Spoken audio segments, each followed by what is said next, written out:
السلام علیکم ورحمۃ اللہ وبرکاتہ۔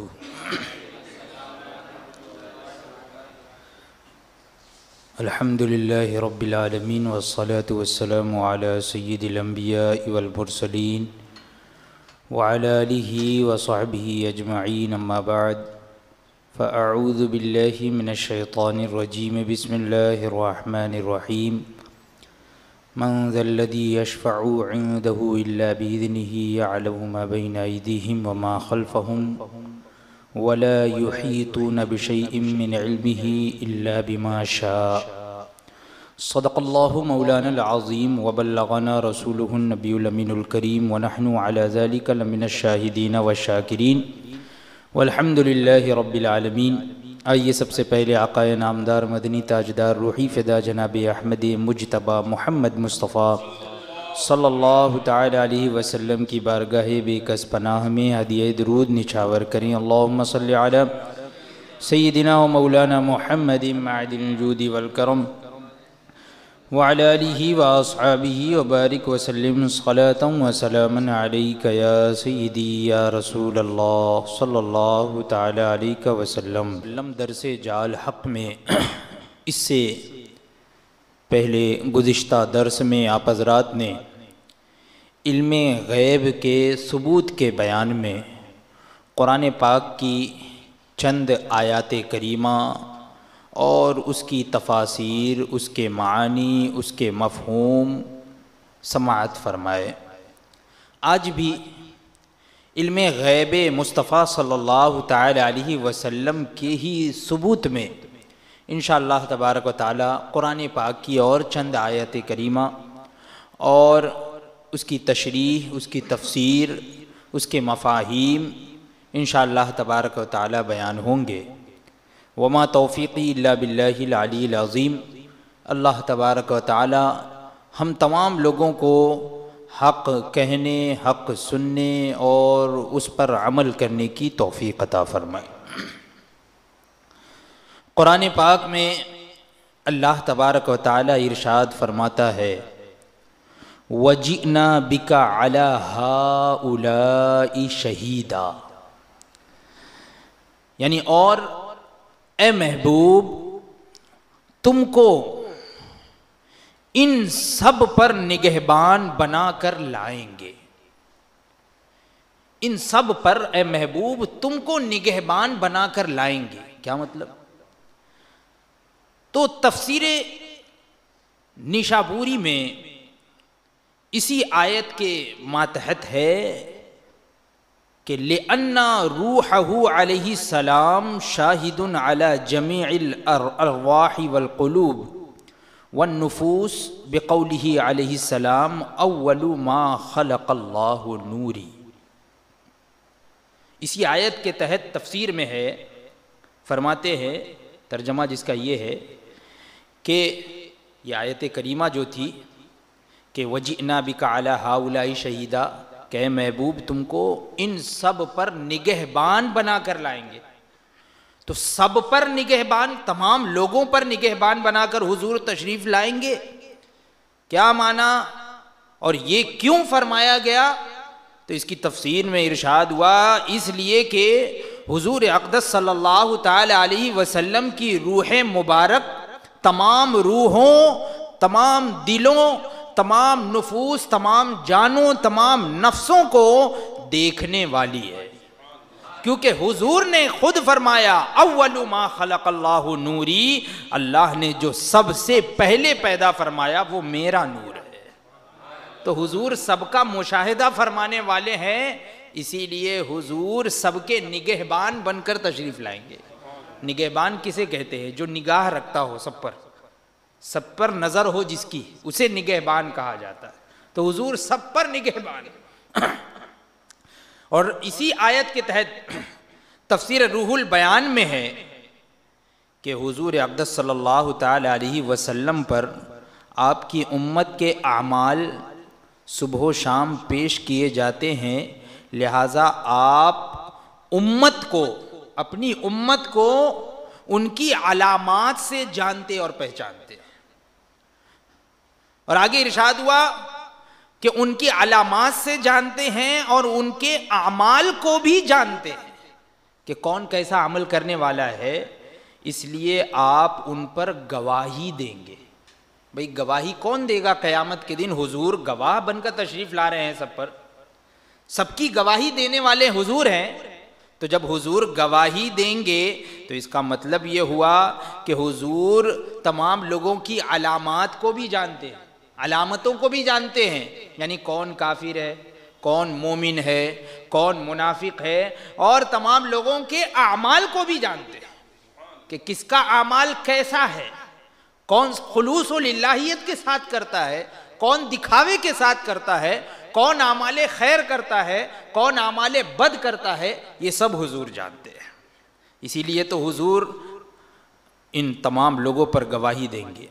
اور تفسیر مدارک میں اسی آیت کے تحت ہے، یہی آیت کہ حضور جو ہے وہ سب پر نگہبان بن کر تشریف لائیں گے، تو اسی آیت کے ماتحت ہے کہ یعنی حضور علیہ السلام گواہ ہیں، حضور نگہبان بن کر تشریف لائیں گے۔ کیا مطلب؟ یعنی حضور صلی اللہ تعالی علیہ وسلم گواہ ہیں مومنوں پر ان کے ایمان کے، اور کافروں پر ان کے کفر کے، اور منافقوں پر ان کے نفاق کے، سب پر گواہ ہیں۔ یعنی حضور گواہی دیں گے کہ کون مومن ہے، کون کافر ہے، کون منافق ہے۔ اور یہ گواہی کب دی جا سکتی ہے؟ کسی کی گواہی اسی وقت دی جا سکتی ہے جبکہ ان کے اعمال کو بھی دیکھ رہا ہو، کوئی شخص ان کے اعمال کو بھی دیکھتا ہو۔ یعنی حضور تمام لوگوں کے اعمال کو دیکھتے، جانتے، پہچانتے بھی ہیں کہ کون کیسا ہے اور کس کا عمل کیسا ہے، کون ایمان والوں کا عمل کر رہا ہے، کون منافقوں والا عمل کرتا ہے، اور کون کفار و مشرکین والا عمل کرتا ہے۔ اور اسی طریقے سے حضور ان تمام لوگوں کے حق میں گواہی بھی دیں گے کہ یہ مومن ہے، یہ منافق ہے، یہ کافر ہے، یہ مشرک ہے۔ تو حضور گواہی دیں گے، اس کا مطلب یہ ہے کہ حضور تمام لوگوں پر نگہبان بن کر تشریف لائیں۔ تو اس آیت اور ان تفاسیر سے معلوم ہوا کہ حضور اقدس صلی اللہ تعالی علیہ وسلم از اول تا روز قیامت تمام لوگوں کے کفر و ایمان و نفاق و اعمال وغیرہ سب جانتے ہیں، اسی لیے آپ سب کے ہی گواہ ہیں۔ یہی تو علم غیب ہے، اسی کو تو علم غیب کہا جاتا ہے، یہی تو علم غیب ہے۔ علم غیب کی تعریف اس سے پہلے تفصیل کے ساتھ میں نے بیان کیا، یہی تو علم غیب ہے۔ ایک اور آیت کریمہ، مشہور آیت کریمہ، جسے آپ حضرات عرف میں آیت الکرسی بھی کہتے ہیں، اسی کا ایک جز ہے، من ذا الذی یشفع عندہ الا باذنہ یعلم ما بین ایدیہم وما خلفہم۔ کیا مطلب؟ ترجمہ جس کا یہ ہے کہ وہ کون ہے جو اس کے یہاں شفاعت کرے قیامت کے دن، قیامت کے دن اس دربار میں شفاعت کرے، وہ کون ہے بغیر اس کے حکم کے، جانتا ہے جو کچھ ان کے آگے ہے اور جو کچھ ان کے پیچھے ہے۔ یعنی اللہ تبارک و تعالیٰ کے حکم سے، بغیر اللہ کے حکم کے کوئی شفاعت نہیں کر سکتا۔ لیکن وہ کون سی ذات ہے جو کہ اللہ کے حکم سے شفاعت کرے گی؟ اور اسی کے بارے میں آگے صفت بیان ہو رہی ہے، یعلم ما بین ایدیہم وما خلفہم، اور وہ جانتا ہے جو کچھ ان کے آگے ہے، جو کچھ ان کے پیچھے ہے۔ یہ حضور کی صفات بیان ہو رہی ہے، یہ حضور کی صفات بیان ہو رہی ہے۔ تو تفسیر نیشاپوری میں اس آیت کے ماتحت ہے، یہ میں اپنی طرف سے نہیں کہہ رہا ہوں، نہیں تو کچھ لوگ کہیں گے کہ یہ تو اللہ تبارک و تعالیٰ کے بارے میں آیت کریمہ میں ہے، یعلم ما بین ایدیہم وما خلفہم، کہ اللہ جانتا ہے جو کچھ پہلے ہو چکا، جو بعد میں ہونے والا ہے۔ حالانکہ یہ میں اپنی طرف سے نہیں کہہ رہا ہوں کہ یہ حضور کی صفت۔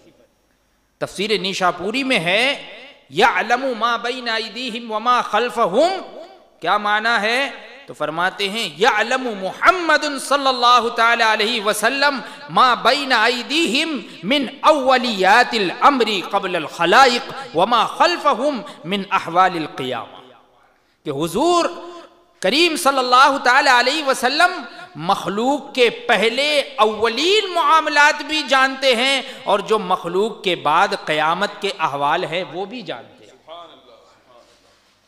مخلوق سے پہلے کے احوال بھی جانتے ہیں اور مخلوق کے بعد کے یعنی قیامت کے احوال بھی حضور جانتے ہیں۔ یہ تفسیر میں، اور یہی نہیں بلکہ تفسیر روح البیان میں اسی آیت کے ماتحت ہے، کیا ہے جس کا ترجمہ یہ ہے کہ حضور اقدس صلی اللہ تعالی علیہ وسلم مخلوق کے پہلے کے حالات جانتے ہیں، اللہ تعالیٰ کے مخلوقات کو پیدا کرنے کے پہلے کے واقعات اور ان کے پیچھے کے حالات بھی جانتے ہیں، اور قیامت کے احوال، مخلوق کی گھبراہٹ اور رب تبارک و تعالیٰ کا غضب وغیرہ یہ سب جانتے ہیں۔ یعنی قیامت کے احوال بعد میں، اور پیدائش یعنی انسان کی تخلیق کے پہلے کے احوال بھی جانتے ہیں۔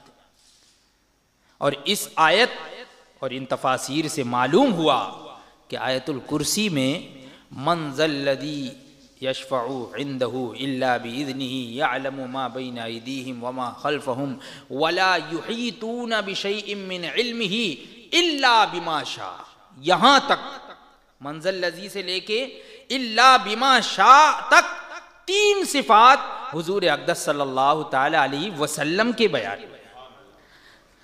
باقی جو شروع میں ہے، اول میں اللہ لا الہ الا هو الحی القیوم لا تأخذہ سنۃ ولا نوم لہ ما فی السماوات وما فی الارض، یہ جو ہے شروع میں، اور آخر میں یہ صفات الہیہ ہے، اللہ تبارک و تعالیٰ کی صفات بیان ہوئی ہیں۔ درمیان میں یہ حضور کی صفات، تین صفات بیان ہوئی۔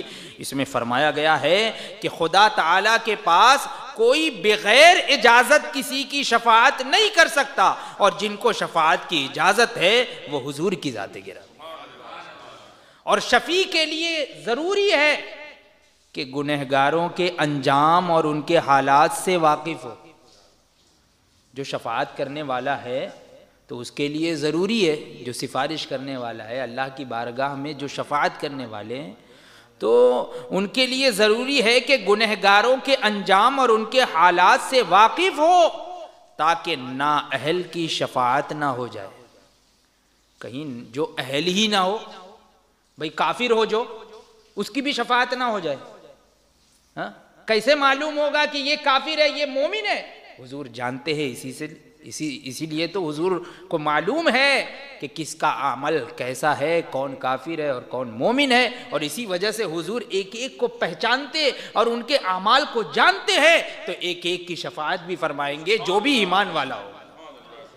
ہر ایک ایمان والے کے ایمان کو جانتے ہیں تو حضور ایمان والوں کی شفاعت فرمائیں گے۔ تو وہی فرما رہے ہیں تاکہ نااہل کی شفاعت نہ ہو جائے اور مستحق شفاعت اس سے محروم نہ رہ جائے۔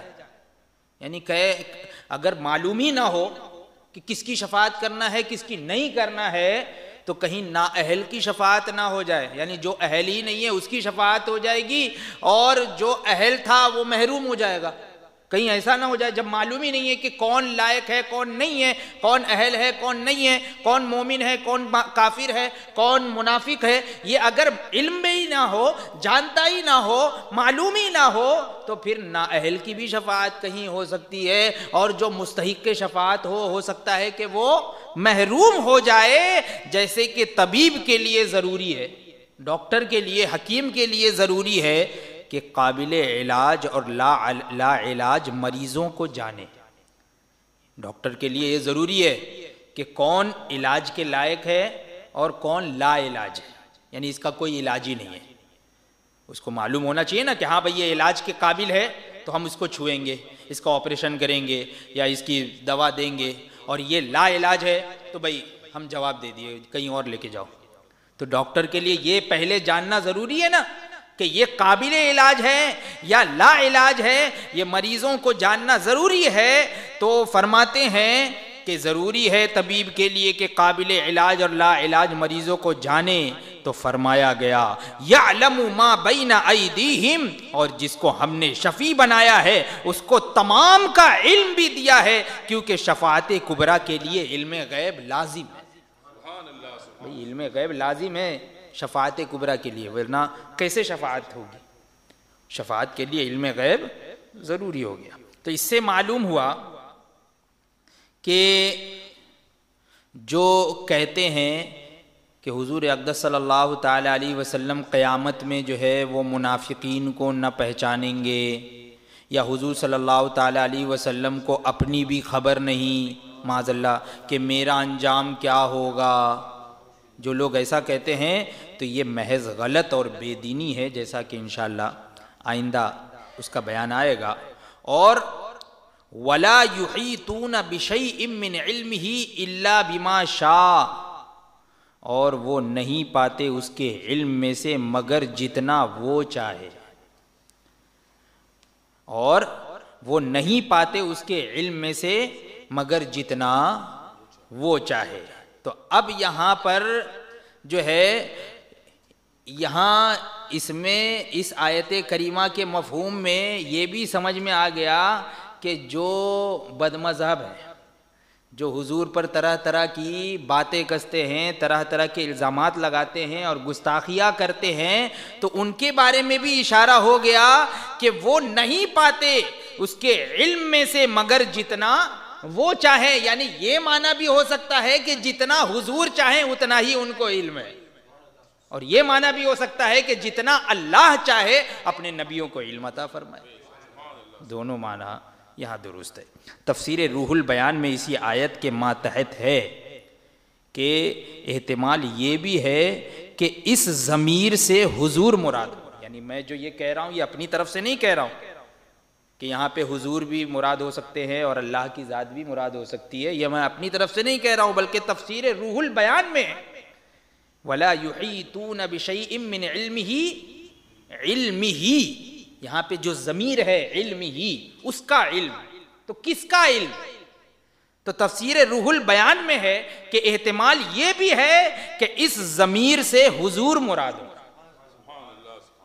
ضمیر کہتے ہیں یعنی جو ایک نسبت کے لیے جو کلمہ کہا جاتا ہے، جو کسی کی طرف اشارہ ہو، جس کا ذکر پہلے ہو چکا ہو اس کی طرف وہ اشارہ ہو، جیسے کہ انگلش میں جو ہے وہ ہی، شی، اٹ وغیرہ جو بولتے ہیں، تو یہ ضمیر ہے، اس کو ضمیر کہا جاتا ہے۔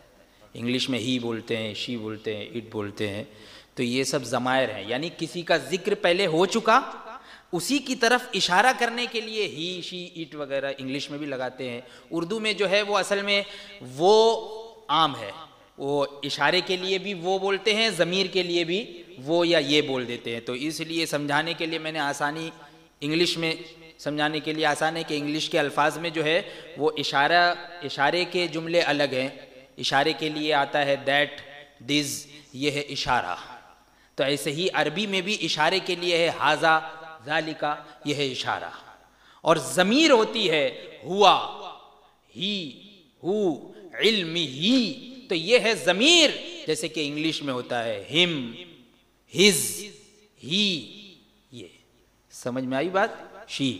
تو اسی طریقے سے فرماتے ہیں اس ضمیر سے احتمال یہ بھی ہے کہ حضور صلی اللہ تعالی علیہ وسلم کی ذات گرامی مراد ہو، علم ہی، یہاں پہ جو ہی ضمیر آئی ہے تو اس سے کس کی ذات مراد ہو؟ حضور کی مراد ہو، یعنی حضور صلی اللہ تعالی علیہ وسلم لوگوں کے حالات کے مشاہدہ فرمانے والے ہیں اور ان کے سامنے کے حالات جانتے ہیں، ان کے اخلاق، ان کے معاملات، ان کے قصے وغیرہ اور ان کے پیچھے کے حالات بھی جانتے ہیں، آخرت کے احوال، جنتی دوزخی لوگوں کے حالات، اور وہ لوگ حضور صلی اللہ تعالی علیہ وسلم کے معلومات میں سے کچھ بھی نہیں جانتے مگر اسی قدر جتنا کہ حضور چاہیں، یعنی وہ لوگ اتنا ہی جانتے ہیں جتنے دوسرے حضرات ہیں، دوسری مخلوقات ہیں تو وہ اتنا ہی جانتے ہیں، اتنی ہی قدر جانتے ہیں، اتنی ہی مقدار میں جانتے ہیں جتنا کہ حضور چاہیں۔ اور یہ تو جو ہے حدیث پاک کا بھی مفہوم ہو گیا کہ انما انا قاسم واللہ یوتی، کہ میں ہی بانٹنے والا ہوں، اللہ عطا فرماتا ہے۔ تو علم بھی حضور بانٹنے والے ہیں، حضور جتنا چاہیں جس کو چاہے علم عطا فرماتے ہیں۔ تو اولیاء اللہ کا علم انبیاء کے سامنے ایسا ہے جیسے ایک قطرہ 7 سمندروں کے سامنے، اور انبیاء کا علم حضور اکرم صلی اللہ تعالی علیہ وسلم کے علم کے سامنے اسی درجے کا ہے، ایسا ہی ہے۔ اور ہمارے حضور کا علم رب العالمین کے سامنے یہ ایسا ہی ہے، اسی درجے کا ہے۔ بس ہر نبی اور ہر رسول اور ہر ولی اپنی اپنی استعداد اور قابلیت کے موافق حضور سے ہی لیتے ہیں۔ ہر نبی ہر ولی یہ کس سے لیتے ہیں؟ حضور اکرم صلی اللہ تعالی علیہ وسلم سے ہی لیتے ہیں، اور کسی کو یہ ممکن نہیں کہ حضور سے آگے بڑھ جائے۔ کیسے بڑھ سکتا ہے جب حضور سے ہی لے رہا ہے تو کیسے حضور سے آگے بڑھ جاتا ہے؟ تو تفسیر خازن میں اسی آیت کے ماتحت ہے کہ خدا تعالیٰ ان کو اپنے علم پر اطلاع دیتا ہے، اور وہ انبیاء و رسول ہیں تاکہ ان کا علم غیب پر مطلع ہونا ان کی نبوت کی دلیل ہو۔ علم غیب پر مطلع ہونا، علم غیب کا جاننا، یہ ان کی نبوت کی دلیل ہو۔ جیسے رب تبارک و تعالیٰ نے فرمایا ہے کہ کیا فرمایا؟ تو خود تفسیر خازن میں ہے کہ جیسے کہ اللہ تبارک و تعالیٰ نے فرمایا فَلَا يُظْهِرُ عَلَىٰ غَيْبِهِ أَحَدًا إِلَّا مَنِ ارْتَضَىٰ مِن رَسُولٍ، کہ نہیں ظاہر فرماتا اپنے غیب خاص پر کسی کو سوائے اس رسول کے جس سے رب راضی ہے۔ یعنی اللہ تبارک و تعالیٰ اپنے غیب خاص پر بھی جو ہے وہ کسی کو مطلع نہیں فرماتا، مگر کا مطلب یعنی کوئی تو ہے جس کو جو ہے اس پر بھی مطلع فرما دیتا ہے۔ تو آگے ارشاد ہوا الا من ارتضی من رسول، مگر اس رسول کے جس سے رب راضی ہو جائے۔ اور یہاں پر رسول سے مراد حضور اقدس صلی اللہ تعالی علیہ وسلم کی ذات گرامی ہے۔ تفسیر معالم التنزیل میں اسی آیت کے ماتحت ہے، یعنی لا یحیطون بشیء من علمہ الا بما شاء، یہی آیت کریمہ ہے۔ تو اسی کے ماتحت ہے، کیا مطلب ہے؟ لا یحیطون بشیء من علم الغیب الا بما شاء مما اخبر به الرسل، یعنی یہ لوگ علم غیب کو نہیں گھیر سکتے مگر جس قدر کے خدا چاہے، جس کی خبر رسولوں نے دی۔ یعنی وہ علم غیب جس کی خبر رسولوں نے دی۔ پتہ یہ چلا کہ رسولوں کی خبر دینا یہ علم غیب ہے، رسولوں کی خبر دینا یہ علم غیب ہے، یعنی رسولوں نے جو بھی خبریں دی یہ ان کا علم غیب ہی ہے، اللہ کی عطا سے انہوں نے بتایا۔ تو اس آیت اور ان تفاسیر سے اتنا معلوم ہوا کہ اس آیت میں یا تو خدا کا علم مراد ہے، یا تو خدا کا علم مراد ہے کہ خدا کا علم کسی کو حاصل نہیں، ہاں جس کو رب ہی دینا چاہے تو اس کو علم غیب حاصل ہو سکتا ہے۔ اور رب نے تو انبیاء کو دیا، اور انبیاء کے ذریعے سے بعض مومنین کو بھی رب نے ہی دیا، لہٰذا ان کو بھی بعطائے الہی علم غیب حاصل ہوا۔ کتنا دیا اس کا ذکر انشاءاللہ آئندہ آئے گا۔ تو یہاں پر یا تو یہ مراد ہے، کیا کس کا علم مراد ہے؟ اللہ تبارک و تعالیٰ کا علم، یا تو اللہ کا علم مراد ہے، اور یا یہ مراد ہے کہ حضور اکرم صلی اللہ تعالی علیہ وسلم کے علم کو کوئی نہیں پا سکتا مگر جس کو حضور ہی دینا چاہیں تو عطا فرما دیں۔ لہٰذا حضرت آدم علی نبینا وعلیہ الصلاۃ والسلام سے لے کر روز قیامت تک جس کو جس قدر علم ملا وہ حضور کے علم کے دریا کا ایک قطرہ ہے۔ اس میں حضرت آدم اور فرشتے وغیرہ کا علم بھی شامل ہے، اور حضرت آدم علیہ السلام کے علم کی وسعت کتنی ہے یہ اس سے پہلے والے درس میں آپ حضرات نے سماعت کیا، وَعَلَّمَ آدَمَ الْأَسْمَاءَ كُلَّهَا۔ حضرت آدم علیہ السلام کے علم کی وسعت اتنی ہے کہ اللہ تبارک و تعالیٰ نے اتنا علم دیا کہ حضرت آدم علیہ السلام کو ما کانا و ما یکون کا علم عطا فرما دیا. تو جب حضرت آدم علیہ السلام کا علم یہ حضور کے علم کے سامنے ایسا ہے جیسا کہ دریا کو نسبت ہوتی ہے، جیسے کہ قطرے کو نسبت ہوتی ہے دریا سے، کہ حضور کا علم دریا، حضرت آدم علیہ السلام کا علم اس کا ایک قطرہ، اور حضرت آدم علیہ السلام کا علم آپ جو ہے ایسے ہی جو ہے وہ اندازہ لگا لیجئے کہ کتنا ہے. تو فرماتے ہیں حضرت آدم علیہ السلام کی وسعت ہم علامہ آدم الاسماء والی آیت کے تحت بیان کر چکے ہیں. اب اس سے اندازہ لگا لیجئے کہ حضرت آدم علیہ السلام کے علم کا جب یہ عالم ہے کہ حضرت آدم علیہ السلام عالم ما کانا و ما یکون ہیں، تو حضور اقدس صلی اللہ تعالی علیہ وسلم کے علم کا کیا عالم ہوگا، حضور کے علم کا کیا عالم ہوگا. اسی لیے اعلیٰ حضرت فرماتے ہیں کہ واجب میں ممکن میں یہ قدرت کہاں، واجب میں عبدیت کہاں. حیراں ہوں میں یہ بھی خطا، حیراں ہوں میں یہ بھی خطا، یہ بھی خطا، یہ بھی نہیں وہ بھی نہیں. یعنی یہاں پر اعلیٰ حضرت فرما رہے ہیں کہ ممکن میں یہ قدرت کہاں. ممکن کہتے ہیں یعنی اللہ تبارک و تعالیٰ کی ذات و صفات کے علاوہ، اللہ تبارک و تعالیٰ کی ذات و صفات کے علاوہ جتنی چیزیں ہیں یہ سب مخلوق ہیں، ممکن ہیں. ان کو کہا جاتا ہے ممکن. ممکن، اور ممکن کی ایک حد ہوتی ہے. ممکن کی ایک حد ہوگی، یہاں سے شروع ہوا یہاں ختم، پیدا ہوا فنا ہو جائے گا. ہر چیز اللہ کی ذات و صفات کے علاوہ ہر چیز ممکن ہے. لیکن اعلیٰ حضرت حضور اقدس صلی اللہ تعالی علیہ وسلم کا رتبہ، درجہ اور آپ کے علوم کا مطالعہ فرما رہے ہیں اور جائزہ لے رہے ہیں، اور جائزہ لیتے ہوئے فرماتے ہیں ممکن میں یہ قدرت کہاں. یعنی حضور کے علم کا اور حضور کے درجات کا تو یہ عالم ہے، اگر ہم اپنی عقل لگانا چاہیں تو ہماری عقل جہاں تک پہنچتی ہے ممکن میں، تو اس سے بھی ماورا حضور کا علم. ممکن میں یہ قدرت کہاں. تو اب اگر ممکن نہ مانے تو کیا ماننا پڑے گا؟ واجب ماننا پڑے گا. اور اللہ تبارک و تعالیٰ کی ذات و صفات کے علاوہ کوئی بھی چیز واجب نہیں ہے، یہ یاد رکھنا. واجب الوجود، واجب الوجود صرف اللہ تبارک و تعالیٰ کی ذات و صفات ہے. تو اعلیٰ حضرت فرماتے ہیں واجب میں عبدیت کہاں. یعنی اللہ تبارک و تعالیٰ کی ذات و صفات ہی صرف اور صرف واجب الوجود ہے، اور جو بندہ ہوگا وہ واجب نہیں ہوگا. اور ہمارا عقیدہ اور ایمان ہے، اور ہم جو ہے گواہی بھی دیتے ہیں کہ اشہد ان محمدن عبدہ ورسولہ، کہ بے شک حضور اقدس صلی اللہ تعالی علیہ وسلم اللہ کے بندے اور اس کے رسول ہیں، ہے نا، عبد.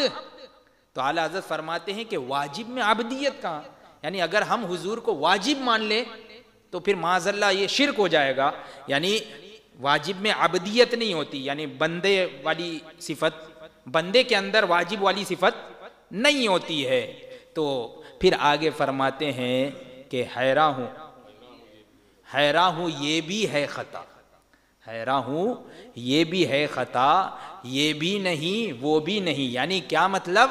یعنی اگر میں یہ کہوں کہ نہ ممکن ہے نہ واجب ہے تو یہ بھی تو غلطی ہے، یہ بھی تو خطا ہے. یا تو ممکن ہوں گے یا تو واجب ہوں گے. تو میں حیراں ہوں کہوں کیا؟ ممکن بھی کہہ رہا ہوں تو ممکن میں وہ قدرتی نظر نہیں آتی، اور اگر واجب کہوں تو اس میں عبدیت نہیں ہوتی. اور حیراں ہوں یہ بھی ہے خطا، کون سی؟ یہ بھی نہیں وہ بھی نہیں. یعنی یہ بھی نہیں وہ بھی نہیں اگر کہوں تو یہ بھی ایک خطا ہے. یہ اعلیٰ حضرت کا عشق دیکھیے کیسے کہہ رہا ہے. تو وہ امام اہل سنت جب یہ فرما رہے ہیں کہ حضور اقدس صلی اللہ تعالی علیہ وسلم کے علم کا کیا کہنا ہے، تو اعلیٰ حضرت نے یہ فرمایا ہم اور آپ کہاں سے اب وہ ناپ سکتے ہیں. اور جب بڑے بڑے علماء بلکہ انبیاء کے بارے میں جب ارشاد ہو گیا، فرشتے اور انبیاء کے علوم یہ حضور کے علم کے آگے ایسے ہیں جیسے کہ دریا کے سامنے ایک قطرہ. تو حضور کے علم کا یہ عالم ہے۔ تو یہ میں نے 2 آیت کریمہ آج تلاوت کی اور اس کی تشریح، اس کی تفسیر بیان کر دی، جو کہ حضور اقدس صلی اللہ تعالیٰ علیہ وسلم کے علم غیب کے ثبوت کے بیان میں ہے۔ انشاءاللہ تبارک و تعالیٰ آئندہ بھی چند آیات کریمہ بیان کی جائیں گی، اور یہ سب اتنی ساری آیات کریمہ یہ صرف اس لیے بیان کی جا رہی ہے تاکہ یہ ایک محفوظ رہے کہ کوئی نہ کوئی ایک آیت تو آپ کو یاد آ جائے، اور اس کی وجہ سے آپ جو ہے اس کے ذریعے سے جواب دے سکیں۔